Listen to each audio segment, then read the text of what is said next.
More than 1,200 runners at the starting line for Marathon Bahamas 2013. The 26.2-mile course started out at Long Wharf, and it included a number of hurdles such as the 2 bridges which connect Paradise Island to the mainland. Clint Wells from Boulder, Colorado was on top of his game. He won the full marathon in record time. It was really good. I mean, started out pretty conservative with another guy, and we ran together for about 15 miles. And actually probably closer to 17. About the turnaround is when we separated, and I started coming back, and yeah, he just wasn't with me anymore. Now coming in first in the ladies' full marathon was Angela Cobb. I thought today was amazing. The weather was perfect. There's no wind. It's my second time doing it, so I felt a little more prepared for what I was about to encounter. A $1,000 prize was on the line for the first Bahamian to cross the line, and that honor went to Sydney Coley. It's really good.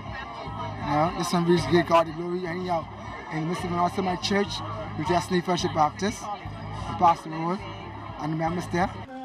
A half marathon was also available for those not wanting to run the full course, and crossing the line first was Jonathan Volpe from Boca Raton, Florida. It was a very good race.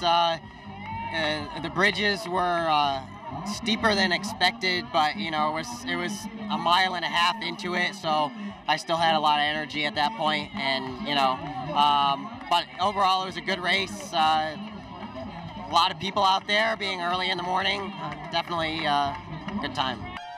Marathon Bahamas 2013 also attracted a number of specialty groups, including the Kids of Courage organization. Despite his disability, Zach Pollock was determined to cross the line, and he wanted to do it in style. We're a group that takes disabled children, different genetic or chronic illnesses, and we just provide them with different opportunities throughout the year to do things that they normally don't get to do.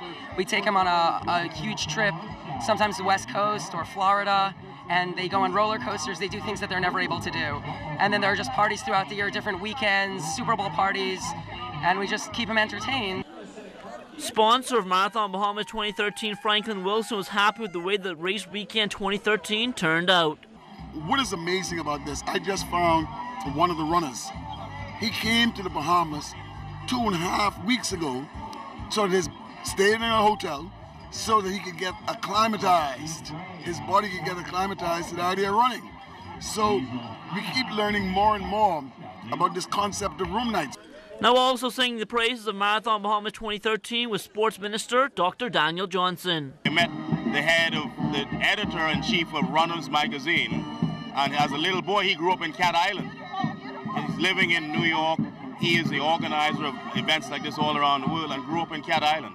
So it just shows the kind of synergies that we could easily make in sports tourism, but fun family events where everyone can get involved. And you don't have to run 26 miles. You can run 5, you can walk on Saturday.